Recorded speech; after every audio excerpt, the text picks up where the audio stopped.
ભારત દેશમાં અયોધ્યા ખાતે 22 જાન્યુઆરી રામ મંદિર પ્રાણ પ્રતિષ્ઠા નિમિત્તે વડોદરા શહેર સંસ્કારી નગરીમાં જલારામ નગર વોડા સર્કલ નીલકંઠ રેસ્ટોરન્ટની પાછળ કારેલી બાગ ખાતે સામાજિક કાર્યક્રમ કમલેશભાઈ પરમાર સાથે તમામ યુવાનો દ્વારા વિસ્તારમાં દરેક ઘરે 5 દીવડા ભેટ આપવામાં આવ્યા હતા।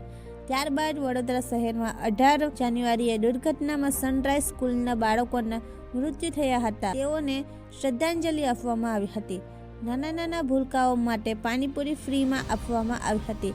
ત્યારબાદ શ્રી રામ ભગવાનની મહાઆરતી કરી આખા વિસ્તારમાં બુંદીનો પ્રસાદ આપીને ઉજવણી કરવાનો કાર્યક્રમ રાખવામાં આવ્યો હતો।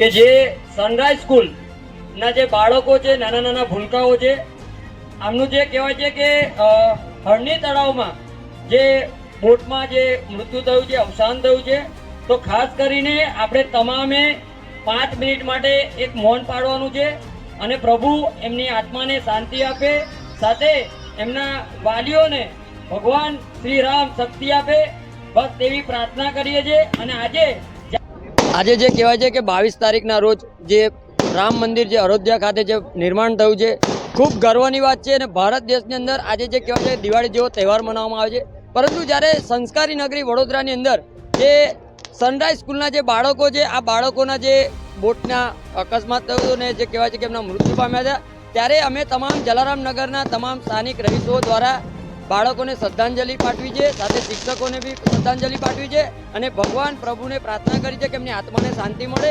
સાથે જ્યારે આજે રામ મંદિરનું નિર્માણ થયું છે, ત્યારે એ ખુશીની અંદર આજે અમે તમામ મિત્રો વડીલો સાથે એકમેક થઈને આજે ઉજવણી કરી રહ્યા છે, પરંતુ ઉજવણી સાદી રીતે કરી રહ્યા છે અને અમે લોકોને સંદેશો પણ પાઠવીએ છીએ કે એકતા જાળવવી વડોદરા શહેર સંસ્કારી નગરીની એક ઓળખ છે, એટલે ખાસ કરીને તમામે એકમેક થઈને રહેવાનું એ જ અમારી સૌની એક અપીલ છે। જય શ્રી રામ।